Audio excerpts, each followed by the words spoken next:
मुआवजा देना हो तो अलग तरह की बात, और अगर अपनी जाति के लोगों को मुआवजा देना हो, अपने वर्ग के लोगों को मुआवजा देना हो तो अलग तरह की बात। उनके लिए मुआवजे की राशि 1 करोड़ और दलितों के लिए 1 लाख भी नहीं।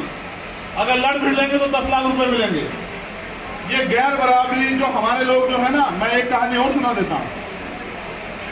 मैं पिछली बार जब ये विक्की को हमने लड़ाया ना उपचुनाव, तब मैं आया था, तो मैंने महसूस किया कि हमारे लोग फ्री में बहुत उलझे हुए हैं कि फ्री मिल रहा है। आजकल एक फेसबुक पे पुरानी वीडियो दिखा रहे हैं, वो कोई बिग पिक्चर है, कोई ठाकुर वाली पिक्चर, मुझे तो पता नहीं कौन सी है वो है, शायद वो बिगो है आज का अर्जुन है। उसमें वो दिखाता है, ठाकुर आगे कहता है सुनो आपको सबको खाने के लिए अनाज मिलेगा, खाने के लिए आप लोगों को अनाज मिलता रहेगा। इन लोगों से कागज पर इनके अंगूठों के निशान ले लूं ठाकुर? अभी नहीं, पहले इन लोगों को हराम की खाने की आदत पड़ने दो। सब खुश हो जाते हैं। वो उसका साथी कहता है कि इनकी जमीनों के अंगूठे लगवा ले, करे नहीं, पहले इनको हमारे गुलाम हो जाने दो। जब ये हम पर निर्भर हो जाए, गुलाम हो जाएंगे, काम करना छोड़ देंगे, तब फिर इनकी जमीनों के भी अंगूठे लगा लेंगे। जो फ्री देते ना, जियो ने भी फ्री दिया था, आपको याद है? आपको जियो का फोन फ्री लो, नेट फ्री लो, कनेक्शन फ्री लो, और बाद में आज इनके भी पैसे ले रहा है। ये जो फ्री का चक्कर, मैं कहता हूँ फ्री का क्या मतलब, राजस्व कहां से आएगा? आप हमारे हर व्यक्ति को रोजगार दो, आप हमारे व्यक्ति को 50,000 रुपए का रोजगार दो। आप हम महंगाई को भी देखेंगे, सब चीज को भी देखेंगे, लेकिन हमारे लोगों को रोजगार तो नहीं दे रहे हो। हम 1000 रुपए सिलेंडर भी चलाएंगे जब हमारे लोगों को रोजगार मिलेगा, टैक्स भी देंगे। हमारे लोग तो दारू में बहुत टैक्स देते हैं, जितना पूरा टैक्स पूरा देश देता होगा इतने हमारे लोग देते हैं दारू में। आप चेक करवा लेना चाहे जाके, समझ रहे हो? तो हमारे लोग जो हैं इस देश को चलाने के लिए हमेशा मदद करते हैं, भूखे पेट रह के भी। कोरोना काल में कोरोना वॉरियर्स का भूखे पेट रहे, अपनी जान गंवा दी, लेकिन हमारे लोगों ने ये इस देश को आगे बढ़ाने की लड़ाई पीछे नहीं जाने दी।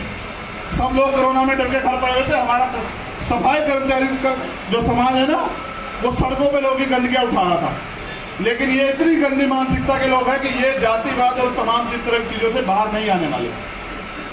ये उस कुत्ते बिल्ली बकरी को तो प्यार करते हैं जिसके अंदर दिमाग नहीं, जिसको ये नहीं पता कि अच्छा क्या बुरा क्या, लेकिन ये इंसान से नफरत करते हैं। आप इस देश में प्रधानमंत्री बन जाओ, राष्ट्रपति बन जाओ, IAS IPS बन जाओ, लेकिन जब जाति की बात आएगी तो मुझे ओम प्रकाश वाल्मीकि जी याद आ जाएंगे। उनकी जो वो किताब है झूठन, वो याद आ जाएगी। तो मैं समझता हूं कि ये आजादी अधूरी है। इस अधूरी आजादी में हमारे लोग कहीं नहीं है, वंचित वर्ग के लोग कहीं नहीं है, बहुजन समाज के लोग कहीं नहीं है। लेकिन ये भी एक सत्य है कि हम वो लोग हैं जो धरती का सीना चीर के, जो पहाड़ का सीना चीर के रास्ता बनाते हैं और धरती का सीना चीर के फसल उगाते हैं। हम किसान हैं, मजदूर हैं। हम अपनी ताकत को अगर भूल जाएंगे तो फिर हम कल वही हो जाएंगे जो ठाकुर चाहता है। क्या चाहता है ठाकुर? गुलाम होना है। इसलिए इस अधूरी आजादी में हमें अपनी आजादी के बारे में भी सोचना चाहिए। मैं पूछना चाहता हूं, कैसी आजादी? दिल्ली में आप निकल के देखिए, लाखों लोग जो सड़क पर सोते हैं रोज, इसे आप आजादी कहते हैं? लाखों लोग गुरुद्वारे, मंदिर, मस्जिद के सामने लेटे रहते हैं कि उनको भोजन मिलेगा, इसे आप आजादी कहते हैं? एक तरफ अमीर का कुत्ता भी जो है वो AC में सोता है, वो उसके लिए दूध जो है पैकेट में आता है, फ्री में ठंडा होता है। एक तरफ ये देश का बहुजन समाज है जो रोटी के लिए भी जो है संघर्ष करते हैं। सुबह उठकर सोचते हैं कि 5 परिवार को रोटी कैसे मिलेगी। तो ये स्वाभिमानी समाज है, ये हाथ नहीं फैलाता, ये भीख नहीं मांगता, लेकिन मेहनत जरूर करता है और मेहनत करके अपने बच्चों का पेट जरूर पालता, किसी के ऊपर निर्भर नहीं है। लेकिन मैं फिर आपसे पूछना चाहता हूं कि क्या ये आप इस आजादी में खुश हैं? क्योंकि मैं काशीराम साहब की कहानी जो आपको सुनाना चाहता हूं। और इसलिए मैं आपसे पूछ रहा हूं कि ये जो अधूरी आजादी है, क्या तिरंगा के ऐसे उठा के और नारे लगा के भारत माता की जय ये आजादी होती है? मैं लिख के देता हूँ 90% लोगों को ये नहीं पता कि तिरंगा में सबसे ऊपर वाला रंग कौन सा, समझ रहे हो? और आए एक दिन मनाते हैं आजादी, भारत माता की जय, भारत जिंदाबाद, और खुश हो जाते हैं। और 354 दिन क्या करोगे? 364 दिन क्या करोगे? 364 दिन। एक दिन की आजादी में खुश होने वाले लोग क्यों नहीं याद रखते कि हमें 364 दिन फिर अपनी उसी छोटे छोटे घरों में अपना जीवन जो है वो गरीबी का, मुफलसी का, बेरोजगारी का, अन्याय, अत्याचार, भ्रष्टाचार की राजनीति के खिलाफ वहीं सड़ के अपने जीवन को व्यतीत करना है। ये बताओ, अपने घर का इतिहास सब लोग चेक करो, कितने लोग आपके घरों में होंगे, हर घर में, जिनको इलाज नहीं मिला होगा, अच्छा और आपकी जेब में पैसे नहीं होंगे, उनकी जान चली गई हो। कैसी आजादी? एक तरफ अमीर लोग प्राइवेट हॉस्पिटल में इलाज कराते, एक तरफ गरीब जो है वो सड़कों पे मर।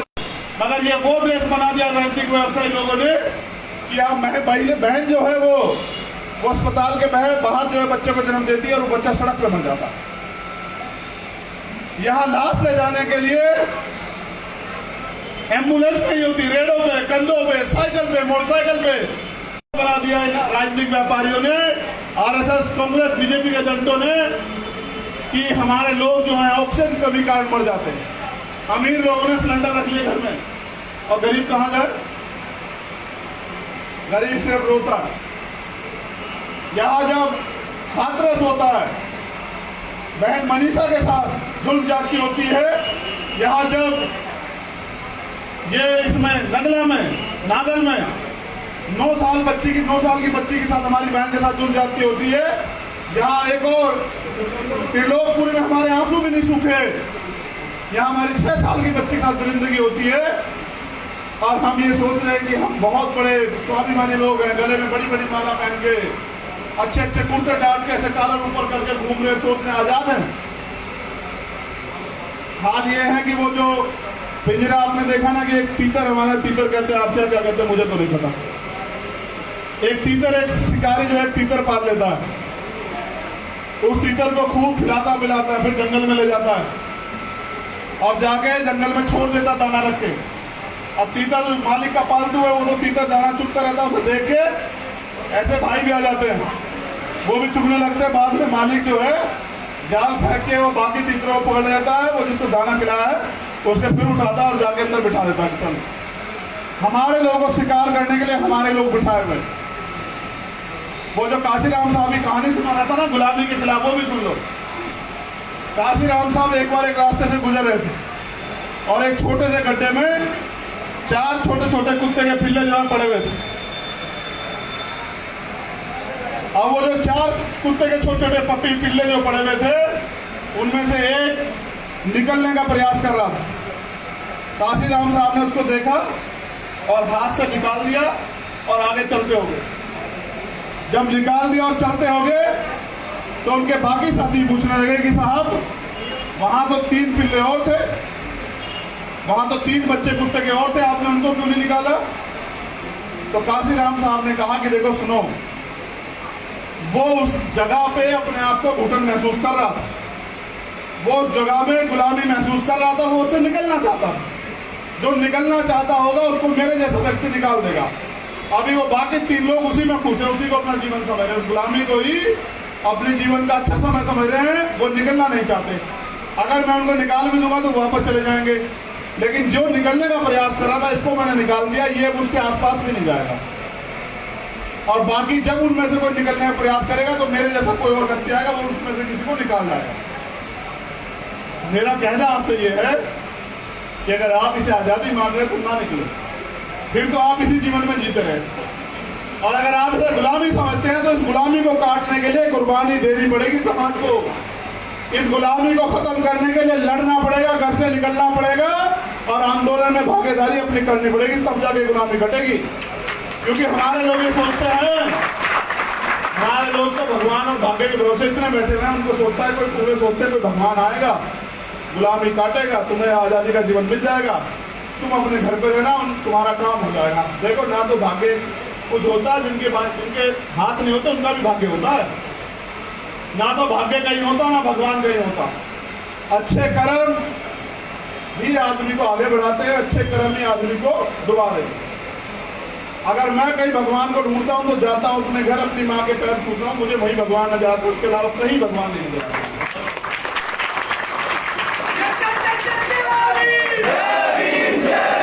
और ऐसे ही मैं अपने पिता में भगवान देखा करता था, आज वो हमारे बीच नहीं, तो मैं तो अपने भगवान को भी नहीं बचा पाया, वो भी चले गए दुनिया से। मैं ये समझता हूँ कि आपको भी इस गुलामी की जंजीरों को काटना पड़ेगा। मैं आज ही साथियों को समझा रहा था, मुझसे कह रहे थे कि वहाँ चलना है बाबा साहब की मूर्तियों पे और वहाँ माल्यार्पण करना। मैं इनसे पूछ रहा था, भाई ये बताओ, बाबा साहब तो खुद कह के गए कि मुझे मूर्तियों में ढूंढने की जरूरत नहीं है, मैं किताबों में हूँ, आप मुझे किताबों में पढ़ो, अपने मेरे विचारों को सुनो, जीवन में आत्मसात करो, मेरे विचारों पर चल के अपने जीवन में बदलाव करो। और आप बाबा साहब को धोखा देके उनकी मूर्ति पे माला पहना के नतमस्तक होकर अपने आप को गौरवान्वित कर रहे हैं, तो आप भी तो बाबा साहब के मिशन से धोखा ही कर रहे हो। मैं आपके आस्था, सम्मान, श्रद्धा का मैं भी सम्मान करता हूँ, लेकिन मैं पूछना चाहता हूँ कि बाबा साहब की मूर्ति लगाने के बाद कितने लोग हैं जो बाबा साहब के विचारों पर चलते हैं? और आप जाके देखो, जहाँ जहाँ बाबा साहब की मूर्तियाँ लगी हुई है, उनकी सफाई भी तब होती है जब अम्बेडकर जयंती आती है, वरना सफाई भी नहीं होती। तो मैं समझता हूँ कि हमें मूर्तियों के पीछे नहीं, हमें विचारों के पीछे चलने की जरूरत है। हमें उनके इतिहास को पढ़ के उससे सीख लेके हमें ये भी समझना पड़ेगा हमारा दोस्त कौन है, दुश्मन कौन है, और हमें ये भी समझना पड़ेगा खाली नारों से कुछ नहीं होगा। मैं इन साथियों की तो कदर करता हूँ जो जमीन पर बैठ गए हैं, यानी कि इनके अंदर जमीन पर रह के अपने समाज का काम करने का जज्बा जो है ना वो जिंदा है। और मैं धन्यवाद देता हूँ भीम आर्मी के, हमारे प्रदेश अध्यक्ष भीम आर्मी के प्रदेश अध्यक्ष के साथ साथ हमारे राष्ट्रीय कोर कमेटी के मेंबर भी हैं हिमांशु वाल्मीकि। और मैं धन्यवाद देता हूँ हमारे आजाद समाज पार्टी के प्रदेश अध्यक्ष महेश पहलवाल जी का, जो खुद वहाँ बैठ के ये नजीर पेश कर रहे थे कि कार्यकर्ताओं को या अपने प्रोग्राम को कैसे सफल बनाया जाता है। मैं धन्यवाद देता हूँ केडी सिद्दीकी जी का, और मैं धन्यवाद देता हूँ हमारे आजाद समाज पार्टी के प्रभारी राकेश कसाना जी का। हमारा जो कार्यालय है वहाँ उसके जो देख रेख करते हैं कार्यालय सचिव जो है आरपी अम्बेडकर जी, मैं उनका भी धन्यवाद करता हूँ। मैं सापला जी का भी धन्यवाद करता हूँ, जिन्होंने जिस दिन से वो आंदोलन में आए थे उस दिन से वो आंदोलन में लगातार सक्रिय, वो उम्र की परवाह भी नहीं कर रहे। मैं धन्यवाद देता हूँ अतर सिंह जी का भी, और मैं धन्यवाद देता हूँ रमेश चंद्रा जी का भी। मैं धन्यवाद देता हूँ आजाद समाज पार्टी उत्तर प्रदेश के प्रवक्ता सूरज कुमार बोस जी का भी। हमारे छोटे भाई और विक्की पाठशाली नौजवान नेता हमारे, मैं उनका भी धन्यवाद देता हूँ। मनोज बेद जी जो हमारे जिला अध्यक्ष यहाँ कहाँ है, मैं उनका भी धन्यवाद देता हूँ, वो भी हमारे कर्मठ साथी हैं। यहाँ हमारे साथ मेरी दाहिनी बाजू पे, बाई बाजू पे बैठे आजाद समाज पार्टी के राष्ट्रीय कोर कमेटी के साथी हमारे भाई उत्तर प्रदेश में कई यहाँ इस मंच पर उपस्थित भीम आर्मी के राष्ट्रीय कोषाध्यक्ष भाई हरपाल सिंह वाल्मीकि जी का भी धन्यवाद करता हूँ। यहाँ इस मंच पर उपस्थित आजाद समाज पार्टी के राष्ट्रीय कोर कमेटी के साथी भाई गुलजार सिद्दीकी का मैं धन्यवाद करता हूँ। इसी क्रम में भीम आर्मी के राष्ट्रीय प्रवक्ता और एक कर्मठ जुझारू अम्बेडकरवादी नेता भाई घनश्याम नागर जी का भी मैं धन्यवाद करता हूँ। यहाँ इसे नीचे करो। निमेश बेनीवाल जी हैं, वो भी हमारे कर्मठ साथी, मैं उनका भी धन्यवाद करता हूँ। और यहाँ साथियों की तो कमी नहीं है, ये प्रीत और वो अभिषेक और ये भतीजा और भांजा, तमाम पूरा जो है ना ये परिवार है। कोई सुमित है, हाँ जो आज के आयोजक वीरेंद्र कहाँ है, कहाँ है वीरेंद्र? अच्छा इधर आओ। वीरेंद्र और जो राजकुमार जी जो हैं जिन्होंने हमें आज भोजन भी कराया, उनका भी मैं बहुत बहुत धन्यवाद करता हूँ।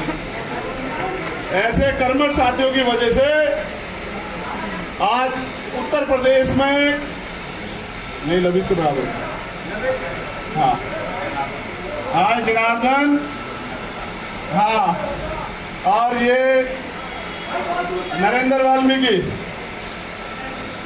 नरेंद्र, और ये क्यों किसका कह रहा हूँ, रोहित, आप सबका भी मैं धन्यवाद करता हूँ, हर एक कार्यकर्ता पदाधिकारी का।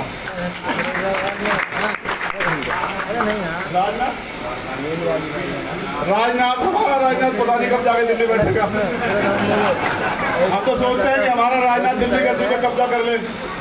तो मैं आप सभी का धन्यवाद करता हूं, लेकिन मैं आपको एक सवाल मैं आपके बीच छोड़ के जाना चाहता हूं। भाई, हमारा छोटा भाई नितिन भी आया है, हाँ, हमारी बहन सीमा भी यहाँ है,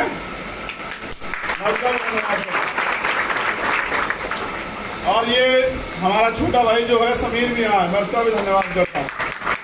कुछ साथी किसी कारणों पे बस यहाँ नहीं है, मगर मैं आपसे पूछना चाहता हूँ, पूरी ईमानदार सोचिए,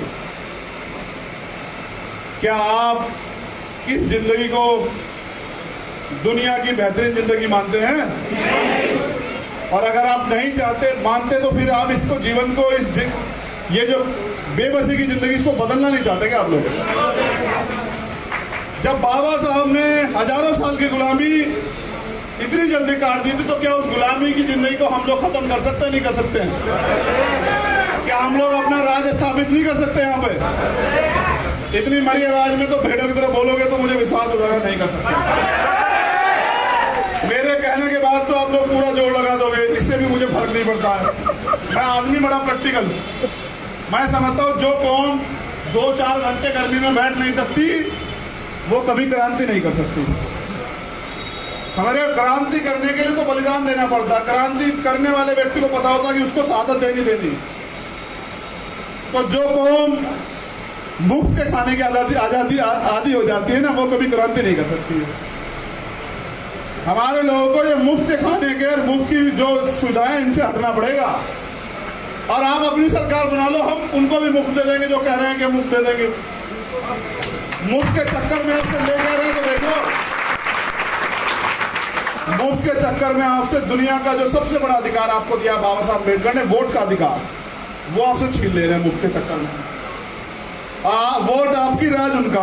अब ये हिमांशु जी नारा लगा रहे, वोट हमारा राज तुम्हारा। आप लोग कह रहे नहीं चलेगा, नहीं चलेगा। मैं कह रहा हूँ वोट आपका, राज उनका, चल रहा है। इसके बदलाव में आप क्या कर रहे हो ये बताओ। आप नहीं चाहते कि आपके आने वाले बच्चे संविधान का सुख ले सके? आप नहीं चाहते कि आने वाली जो पीढ़ियां हैं वो भारत में स्वाभिमान सम्मान का जीवन जी सके? अगर आप ये चाहते हैं तो इसके लिए फिर आपको लड़ना भी होगा। फिर लड़ना क्यों नहीं चाहते हमारे लोग? आप ये बताओ जी, अगर कहते हैं जिनकी राजनीतिक हैसियत होती है उनकी बहन बेटियों का चीरहरण नहीं होता, आपकी बच्ची का रेप होता है, हत्या होती है, जला दिया जाता है, और चौथे दिन मेरे जाने के बाद मुख्यमंत्री कहता है कि मैं भी जा रहा हूं। आप ये समझते हैं आपकी क्या हैसियत है? माननीय काशीराम साहब ये कहते थे, जो कौम हुक्मरान का समाज होता है ना, उनकी बहन बेटियों का रेप नहीं होता, उनकी हत्या नहीं होती, उनका अपमान नहीं होता, उनके घर नहीं जलाए जाते, उनका सामाजिक बहिष्कार नहीं होता, उनके अधिकार नहीं छीने जाते, और वो गुलाम नहीं होते। तो आप अपने आप को शासक समाज मानते हैं? अब मानने में और बनाने में थोड़ा सा फर्क है। जो लोग मानते हैं वो ठान लेके हमें बनाना और अपनी अपनी विधानसभा शुरू कर दे। तो मैं लिख के देता हूं कि आने वाले कुछ समय में जब भी कोई इलेक्शन आएगा तो राजा आपका बनेगा। लेकिन जैसे एक दिन भारत माता की जिंदाबाद के नारे लगाने से और तिरंगा लेके गली गली घूमने से भारत जिंदाबाद नहीं होता, उसी तरह से जय भीम के खाली नारे लगाने से आंदोलन सफल नहीं होता। सर, आंदोलन को जमीन पर लेके जाना पड़ेगा और घर घर जाके छोड़ दो, अरे छोड़ दो, मेरा दिख रहा है, छोड़ दो। भाई देखो, जो सुनो, जो मेहनत करेगा वो दिखेगा।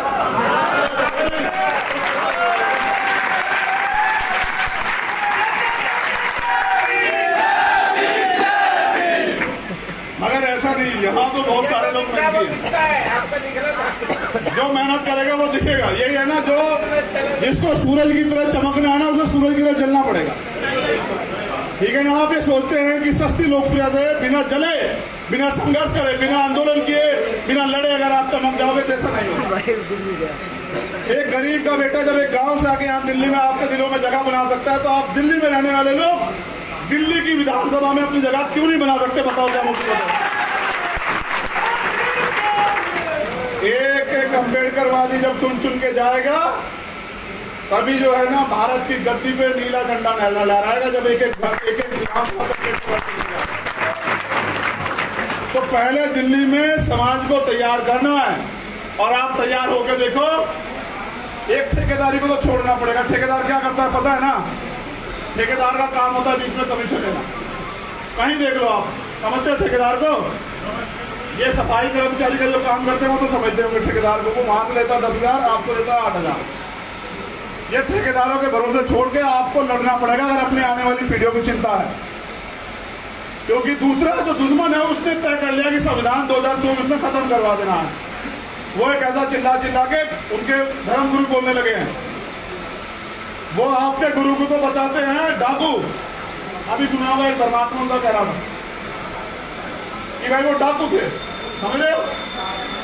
और अपने आप को कहते सर्वश्रेष्ठ। लेकिन ये भी इतिहास है कि हमारा कोई संत गुरु महापुरुष जो है ना, वो किसी महिला का अपमान करके जेल काटने नहीं गया उनकी तरह, समझ रहे हो? तो हमारा जो राम है ना, काशी राम, वो सच्चा है, समझ रहे हो? मैं आपसे ये कह रहा हूं कि बाबा साहब अम्बेडकर ने जो लिखा है उसको आप पढ़ लो बस। आप मेरी ना मानो, हिमांशु की ना मानो, भीड़ की ना मानो, तथागत बुद्ध ने कहा अपो दीपक भव, अपना दीपक स्वयं बनो। आप पहले पढ़ो, जानो, फिर मानो। अगर आपकी बुद्धि ये कहे ये बात सच है तो मानो। मैं ये सच बता रहा हूं, अगर आपने लड़ना नहीं सीखा तो ये भी ध्यान है, जिसको हमने लड़ना छोड़ा उसका वजूद खत्म हो गया। इस देश के वंचित वर्ग के लोगों को, SC, ST, OBC माइनॉरिटी के लोगों को, दलित, पिछड़े, आदिवासी, मुसलमानों को, सिख, जैन, बौद्ध पारसी को आपसी भाईचारा बनाना पड़ेगा। अपने अच्छे अच्छे लोगों को भेजना पड़ेगा और उस भाईचारा की बदौलत सांप्रदायिकता जो राजनीति लोग करते हैं इनको सबक सिखाना पड़ेगा। और आपको दुश्मनों के एजेंटों से भी सावधान रहना पड़ेगा। तो मेरा तो यही कहना है, जितने लोग यहाँ बैठा कर इतने लोग मन मिला काम करें तो 70 तो विधानसभा है दिल्ली में, कई सौ लोग तो यहीं खड़े हैं। हमें तो एक विधानसभा में एक सच्चा सिपाही चाहिए समाज का। आप देखो 70 के 70 में राज आ जाएगा, ठीक है? तो जिन्होंने कार्यक्रम कराया, वीरेंद्र भाई, राजकुमार जी, आप सबका भी धन्यवाद। आज छोड़ो मत किसी को। धर्म सिंह जी जिला अध्यक्ष, पटपड़गंज कहाँ है? धन्यवाद।